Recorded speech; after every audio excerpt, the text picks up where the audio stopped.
I know that, Your Honor. I am planning on entering them later on. First, I'm asking the witness about them, and as they have been identified to the court, I believe that is permissible. Okay, I'm going to overrule your objection. According to these lists, Eddie Burnson didn't turn in any traffic control signs during the scavenger hunt. Is that right? No, there's no record of that. And you do not know that Eddie Burnson took the stop sign from Dead Man's Curve. Is that right? I don't. I only know he brought one in. Now, it was written down that Tanny Kang checked in at 10:35 p.m. Yes, I believe so. and Matt Brewer checked in at 10:45. Yes. But Eddie Burnson checked in at 10:27, did he not? Yes, he did. And it takes 10 minutes to get from Dead Man's Curve to the school. Around 10 minutes, yes. Your Honor, at this point, I ask to enter the additional elements of Exhibit C into evidence. Okay, any objections? Yes, Your Honor, I object to hearsay on these two scavenger hunt lists. Well, Your Honor, the other part of the scavenger hunt has already been entered into evidence, but I believe that under Rule 803.6, this is a record of regularly conducted business activity. Ms. Burke completed over 200 of these lists in one night. It was regularly conducted after the student would approach the check-in station, and therefore I believe it is an exception to the hearsay rule. Okay. Well, thank you. Counsel, wasn't it the Commonwealth that introduced the first exhibit related to the listing from the scavenger hunt? Your Honor, the Commonwealth entered the exhibit based off the exception of a recorded memorandum, as Ms. Burke has testified that she could not remember the defendant's specific items. Okay. I'm going to overrule your objection. I'm not going to allow it in as a business record. I'm going to allow it in the fairness doctrine that the Commonwealth introduced the first exhibit. Now, Tanny Kang and Matt Brewer are both close friends of yours, is that right? Yes, they are. But Eddie Burnson is not a friend of yours, correct? No, she's just a classmate. Now, when the police told you about the accident, they asked you if a stop sign had been turned in during the scavenger hunt? Yes, they did. And you told them that you weren't sure if a stop sign had been turned in at all? Yes, I was very confused at first. Motion to strike after yes is unresponsive to my question. Sustained. I'll strike that latter part of that answer. You also told the police that if a stop sign had been turned in, you didn't know who did it? Yes, at the first meeting with the police. Now, the next morning when you arrived at the police station, you were read your Miranda rights? Yes, I was. The police then told you that you were facing multiple charges, including possession of stolen property? Objection, Your Honor. I object to the opposing counsel violating stipulation number 9, as she cannot refer to any other charges other than those specifically mentioned in this case. And a multiple of charges is too vague. Your Honor, I'm not exploring the details of these charges. I'm merely recognizing their existence, as I believe it is very pertinent to the court today to know that this witness would learn she was facing charges while she was involved in the investigation. Okay, so again, is this part of a stipulation that was presented to the court? I believe so, Your Honor. Yes, Your Honor. It's stipulation number 9. Okay.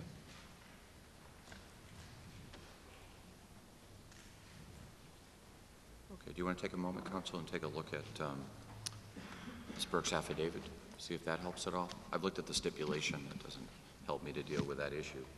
Well, Ms. Burke states in her affidavit that the police remind her of the charges later on and that it makes her nervous. I believe that this correlation of events is very important for the court to recognize, as it shows that she may have been intimidated by the police. Okay. You wish to be heard further?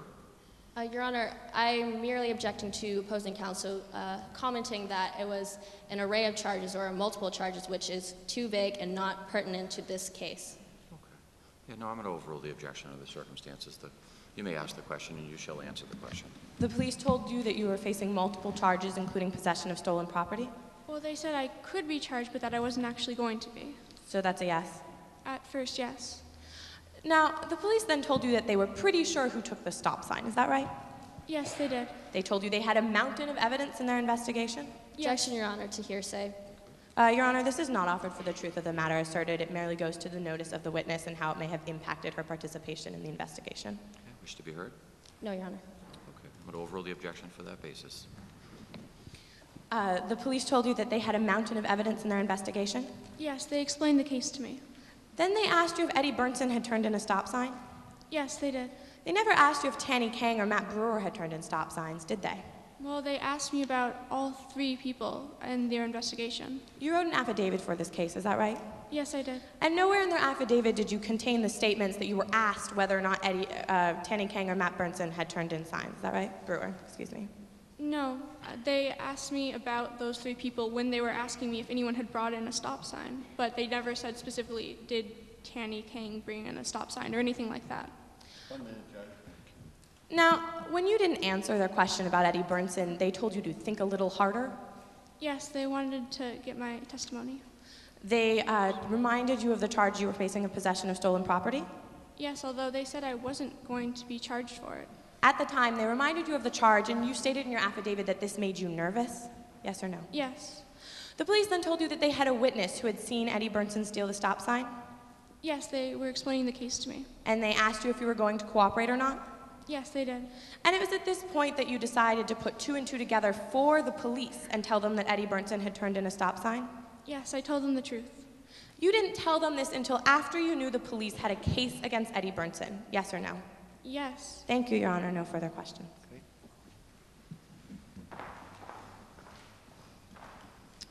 Any redirect? Yes, Your Honor. Okay.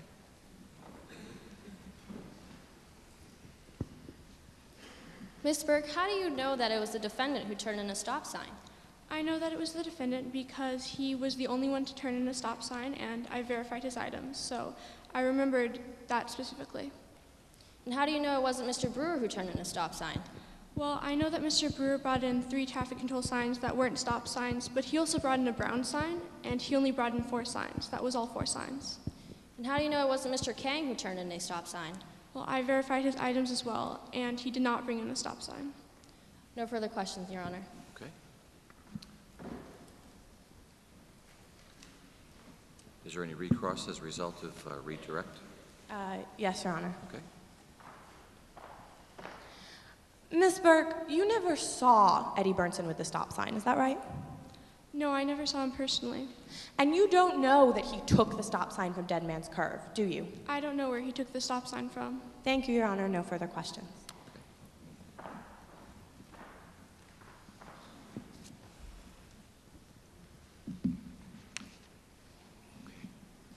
Ms. Burke, you may step down. Thank you.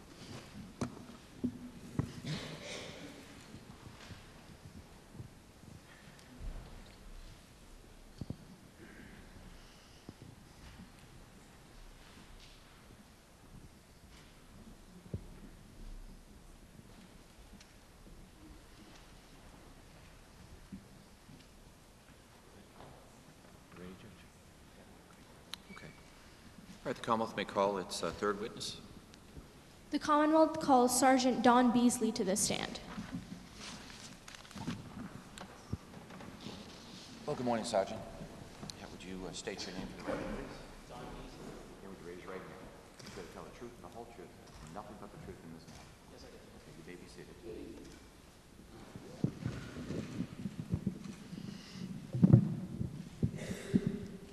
And you may inquire when you're ready, Counsel. Please state your full name and spell your last name for the court. Don Beasley, that's B-E-A-S-L-E-Y. What is your current occupation? I'm currently a sergeant with the Olney Police, where I've worked for the past 15 years. And for the past 5 years, I've been the traffic accident reconstructionist. Can you please briefly describe your educational background? I have a bachelor's degree in civil engineering from the Borden Institute of Technology. I have a master's in criminal justice from Daniel Webster College, and I'm also accredited in traffic accident reconstruction from the Budd Accident Institute. I've received further training from the Marshall Accident Academy and Columbia School of Accident Reconstruction. Can you describe your job as a traffic accident reconstructionist? Well, it's my job to determine how an accident occurred whenever there's a death or a serious bodily injury. How do you analyze accident scenes? Well, I analyze the scene by going to the scene itself. I take photographs, I take measurements, perform forensic tests, and talk to any eyewitnesses or victims that were in the accident. How many cases have you investigated as a traffic accident reconstructionist? During my time, I've investigated over 40 accidents, 4 of them being fatal, including this one. Your Honor, at this time, the Commonwealth asks that Sergeant Beasley be recognized as an expert in the field of accident reconstruction. Is there an objection? The defense has no objection, Your Honor. Great, thank you very much. He shall be so qualified. Turning your attention to this case, when did you first learn of the accident? I received a phone call the night of May 13, 2010, around 10:30. What did you do after receiving this phone call? I proceeded to the scene of the accident at the corner of Jan Street and Dean Road. I got there by 11 and I started my investigation. Can you describe the scene of the accident? When I got there, there was a mangled Jaguar XKE. The airbags were deployed, there was blood in the front passenger compartment, and the seat belts have been cut, showing that the occupants had to be extracted. Objection, Your Honor. Okay. Sergeant Beasley's classification of the mangled Jaguar and the blood in the front seat is more prejudicial than it is probative. Okay, you wish to be heard? Yes, Your Honor. Sergeant Beasley is merely describing the scene of the accident and what he saw in the course of his investigation. Okay, I'm going to overrule the objection at this point based on this testimony. Sergeant Beasley, is this the first time that you've been called to this intersection to investigate? No, it wasn't my first time. Can you please briefly describe the accident history of this intersection? There have been a few accidents at that intersection in the past. However, none of those accidents were fatal after stop signs were posted back in 1976. Sergeant Beasley, did you notice anything about the stop signs in the intersection on the night of Thursday, May 13th? The stop sign for drivers westbound in Dean Road was missing. What, if anything else, did you notice? Well, upon closer inspection, I discovered that there were scrapes at a point 30 inches from the ground. What were you able to determine from these scrapes? I was able to determine that neither accident vehicle had struck that pole in the course of its collision. Your Honor, at this time, the Commonwealth asks that what has previously been marked as Commonwealth Exhibit A be brought to the tripod for the court to see. It has been enlarged. I do not intend to enter it into evidence, but we would like to use it as a chalk. Okay, any objection? No objection, Your Honor. Great, thank you very much. You may do so. May the witness approach the chalk? Certainly. Sergeant Beasley, what is this? This is a map of the accident scene that I created for my motor vehicle accident report. Is this a fair and accurate copy of that map? Yes, it is. What vehicles were involved in the accident? There were two vehicles involved. Vehicle 1 was a 2008 Dodge truck, and Vehicle 2 was a Jaguar XKE. Please describe the route of the Dodge truck. The Dodge truck was traveling northbound at Jan Street when it applied its brakes and skid 24.5 feet, at which point it struck the Jaguar in the middle of the road. Both vehicles then skid an additional 74.25 feet before coming to a rest by a bus stop further down Jan Street. What were you able to determine from your investigation of the Dodge truck? I was able to determine that the Dodge truck was traveling between 35 and 45 miles per hour. That's in compliance with the 40 mile per hour speed limit of Jan Street. Please describe the route of the Jaguar XKE. The Jaguar was coming westbound in Dean Road. It passed the dangerous curve sign approximately 722 feet east. It I'm sorry, negotiated. did we just point to Dean Road? It's hard for my sight to see which is Dean Road. Oh, this is Dean Road, Your Honor. Thank you. Okay. It was coming westbound on Dean Road. It negotiated the curve and proceeded straight into the intersection without slowing down or stopping. What were you able to determine from your investigation of the Jaguar? I was able to determine that the Jaguar was traveling between 25 and 30 miles per hour as I was entering the intersection. It did not stop or slow down here at the intersection. How were you able to determine that it did not stop? Well, if the Jaguar had stopped at this intersection, it couldn't have accelerated more than a few miles per hour before getting to the point of impact with the Dodge. However, it left no skid marks and proceeded into the intersection at a rate of nearly 30 miles per hour.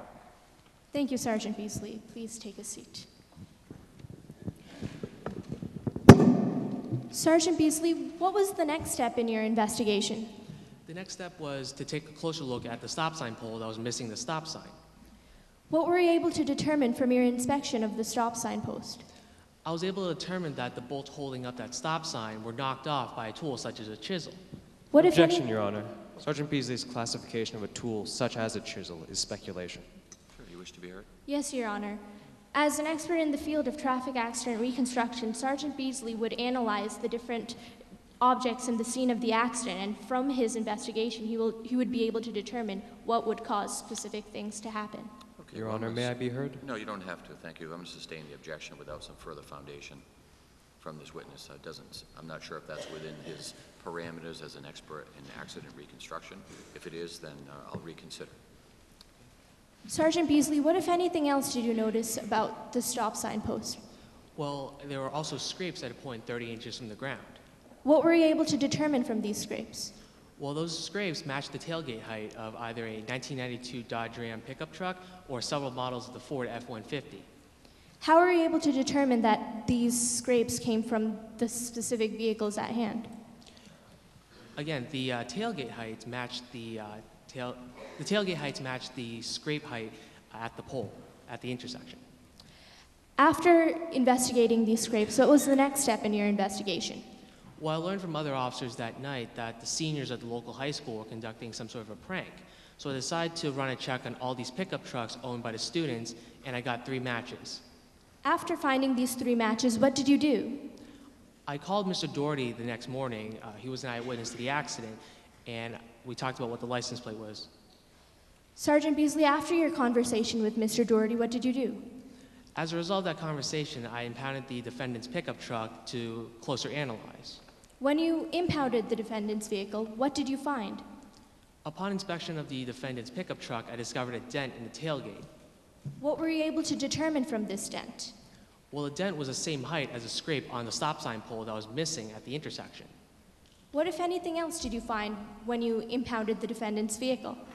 Upon inspection of the truck, I discovered tools containing items such as a chisel.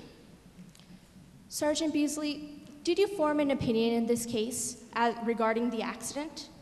Yes, I did. What was the basis of your opinion? I based my opinion on the accident reconstruction I did, the measurements I took, the forensic tests, and talking to eyewitnesses. What was that opinion? It is my opinion that the cause of this fatal accident was the fact that the Stantons did not stop at that intersection.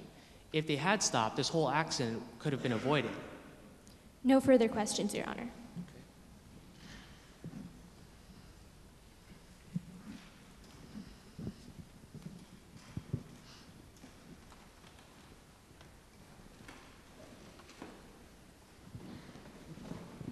Are you prepared to cross-examine this witness? Yes, Your Honor. Okay, you may do so.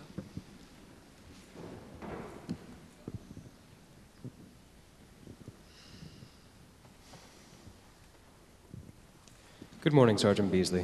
Good morning. Sergeant Beasley, you stated on direct examination that the stop signs present at the Jan Street and Dean Road intersection were added after the accident in 1976? That's correct. Well, Sergeant Beasley, you prepared an affidavit for this case, did you not? I did. And in this affidavit, you specifically noted the addition of a dangerous curve sign after that accident, correct? On Dean Road, yes. But you made no mention to the addition of any stop signs, did you? No, but they were added as a result of the 1976 accident. Sergeant Beasley, that didn't answer my question, did it? You didn't write that in your affidavit, did you? No, I did not. Now, Sergeant Beasley, you're aware that visibility is an issue at the Jan Street and Dean Road intersection, isn't it? That's why drivers should stop at the intersection, yes. Sergeant Beasley, it is? It's an issue if the driver doesn't stop, yes. Sergeant Beasley, there are no streetlights illuminating this intersection, are there?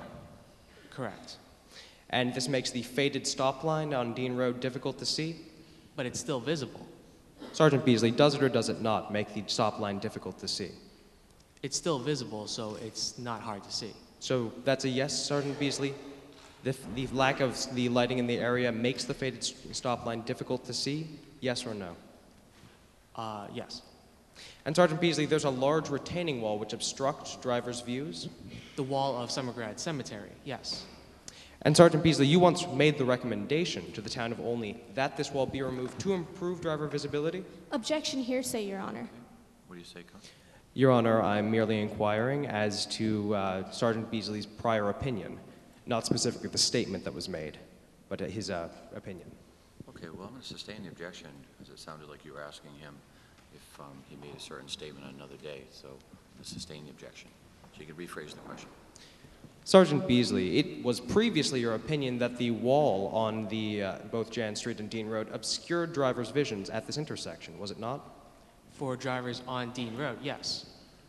Now, Sergeant Beasley, you're aware that there are numerous factors which contribute to accidents, yes? Yes. And at this specific collision, you did not investigate whether the Stantons had been drinking, did you? I did not. And Sergeant Beasley, speed also plays an important role, does it not? Yes, that's a factor. And your speed estimate for the truck was between 35 and 45 miles per hour? That's correct. In a 40-mile-per-hour zone? Yes, it was not speeding. Sergeant Beasley, it is possible that the truck was speeding at the time of collision, is it? Not according to my calculations, no. But Sergeant Beasley, the range that you provided does go over the listed speed limit. Is that correct? Yes, that's why it's between 35 and 45. Now, Sergeant Beasley, on the night of the investigation, the night of the accident, you spoke with Mr. Doherty? Yes, the eyewitness. And Mr. Doherty told you that they had seen a figure taking the Dean Road stop sign? Objection, hearsay, Your Honor. Your Honor, this is not offered for the truth of the matter, but merely his understanding of the events in this investigation. No one to sustain the objection. Sergeant Beasley, as a part of your expert investigation, you were made aware that someone had taken the stop sign at Dean Road. Is that correct? Objection, hearsay, Your Honor, as he still would have to talk to someone to find this out, and this is still a statement made out of court. Your Honor, may I be heard? You may. As an expert witness and as a part of this investigation, statements that were made to Sergeant Beasley which informed his expert opinion are not hearsay. Wish to be heard further? No, Your Honor. Okay, I'm going to overrule the objection. It sounds like this is part of what the witness's investigation involved. So, Sergeant Beasley, you were aware that the stop sign had been taken? Yes. And as a part of your investigation, Your Honor, Sergeant Beasley, you were not informed of any distinguishing features of the person taking the stop sign? No, I was not given a description of the suspect. But you were given a partial license plate, were you not? Yes, I was. And at that time, you were informed of the letters M-O-Y? That's what Mr. Doherty stated to me, yes. And Sergeant Beasley, you didn't look for a license plate containing the letters M-O-Y in the state registry, did you? No, I ran a match on all the pickup trucks owned by high school students. Motion to strike the latter half of the witness's testimony is unresponsive to my question. Sure, I'm going to strike the latter part of the answer. Sergeant Beasley, the investigation you conducted was for specific makes and models of trucks owned by only high school students? That's what I did, yes. And even with these limited criteria, you found 3 potential suspect vehicles? 3 matches, yes. The trucks of Mr. Kang, Mr. Brewer, and Mr. Burnson? Correct. Now, Sergeant Beasley, none of these vehicles had license plates containing the letters M-O-Y, did they? None of them contained the exact letters. And Sergeant Beasley, on the night when you spoke with Mr. Doherty, you observed that his speech was slurred. Is that correct? There was a little slur, yes. And Sergeant, you've been a police officer for 15 years? Yes. But you didn't investigate to see whether your eyewitness had been drinking? I did not need to, no. So you didn't? I did not. Sergeant Beasley, you did call to check with Mr. Doherty the next day about the information he had given you, though, right? Correct. And you asked Mr. Doherty if he might have seen the license plate MBY, Mr. Burnson's plate? And he said yes. Sergeant Beasley, it was only after you asked him that Mr. Doherty offered this information to you? I asked him if the license plate ended in MBY, and he answered in the affirmative. So that's a yes, Sergeant Beasley? Yes. Sergeant Beasley, you never asked him about either Mr. Kang or Mr. Brewer's license plates, did you? I would have if he said no, it was not MBY. Motion to strike the witness's answer is Strike unresponsive. that answer as non-responsive. Sergeant Beasley, you did not ask Mr. Doherty about either Mr. Kang or Mr. Brewer's license plate in this conversation, did you? I did not. And that very same day, you impounded the defendant's truck, is that correct? To closely investigate it, yes. But you never impounded Mr. Kang or Mr. Brewer's vehicles. No, I did not. In fact, you never questioned any of your suspects before arresting Mr. Burnson. No, but I found evidence in the defendant's truck. Motion to strike the Sure, witness's I'm going to answer. strike that as not responsive.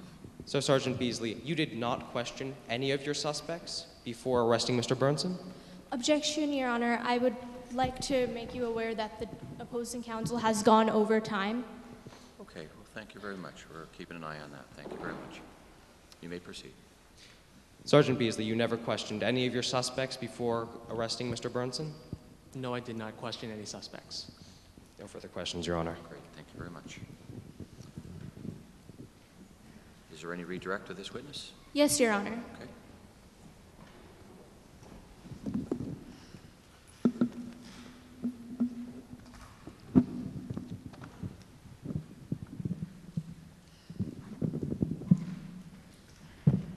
Sergeant Beasley, why didn't you investigate the other 2 vehicles?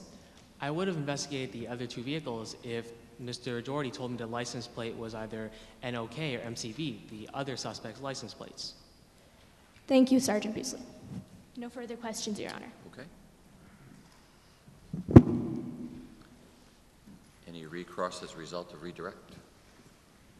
Yes, Your Honor. Okay.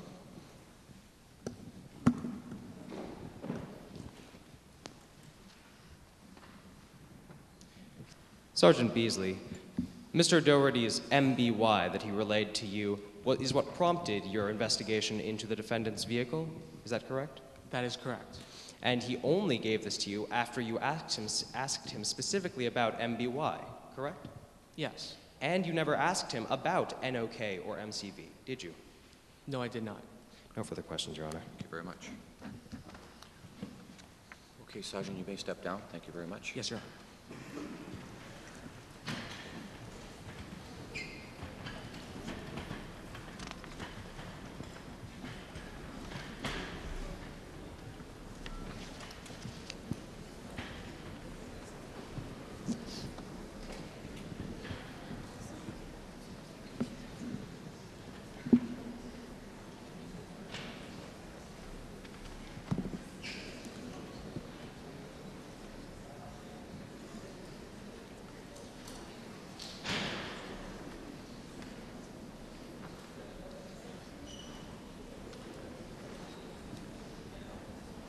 Does the Commonwealth have any other witnesses to present at this time? Your Honor, the Commonwealth rests. Great.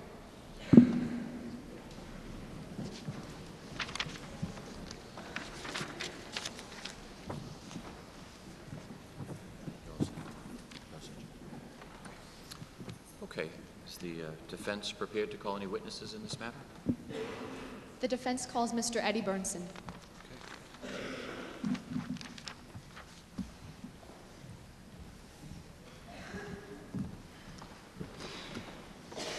So good morning, sir. Would you raise your right hand?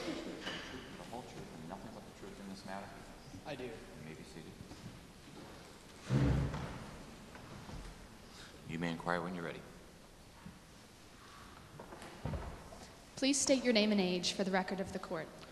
My name is Eddie Burnson, and I'm 18. Where do you live? I live in Olney, Massachusetts. Did you go to school in Olney? Yes, I attended Olney High School. What was your year of graduation?